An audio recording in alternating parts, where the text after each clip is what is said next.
Hello darling, let's talk about these three terms called the emotions, mood and the feeling. ये word हम बहुत ही interchangeably use करते हैं without actually understanding it. Even though I will say कि फिर भी समझने के बावजूद भी it's not easy to pinpoint what you going through, क्योंकि कई बार ये दोनों बाउंड्रीज मर्ज करते हैं and then they become more complex to even identify. Still let's have a basic understanding. So emotions और मूड को एक साथ रखते हैं.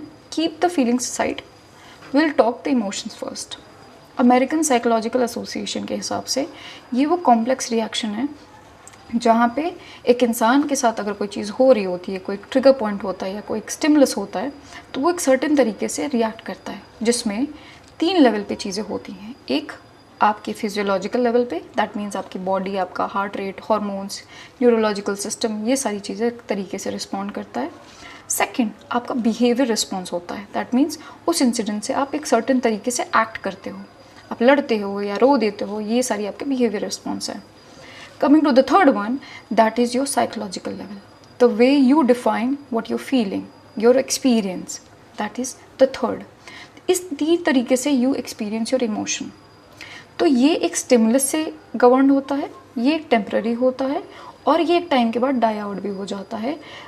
But your mood is different. वो पहली बात किसी स्टिमुलस से नहीं शुरू होता, वो ऑटोमेटिकली हो रहा होता without we actually knowing it. इसी वजह से वो जल्दी ख़त्म भी नहीं होता. It takes longer time to dissipate.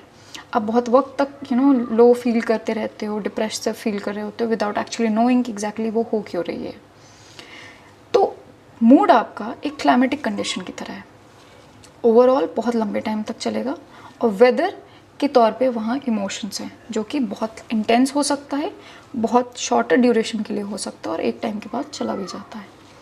Having said these two, now come to the third one, the feelings. ये सिर्फ और सिर्फ हमारा इन दोनों का, मूड और इमोशंस का, एक सब्जेक्टिव इंटरप्रिटेशन है कि हमारे साथ क्या हो रहा, हमने क्या फील किया. इसीलिए कई बार फीलिंग्स इमोशन और मूड से इंडिपेंडेंट भी हो जाते हैं, बिकॉज वो हमारे सिर्फ और सिर्फ इंटरप्रिटेशन के ऊपर डिपेंड करता है. हम कई बार पास्ट में भी जाके अपने इमोशंस ट्रिगर कर सकते हैं बाय सेइंग कि I am feeling this and this.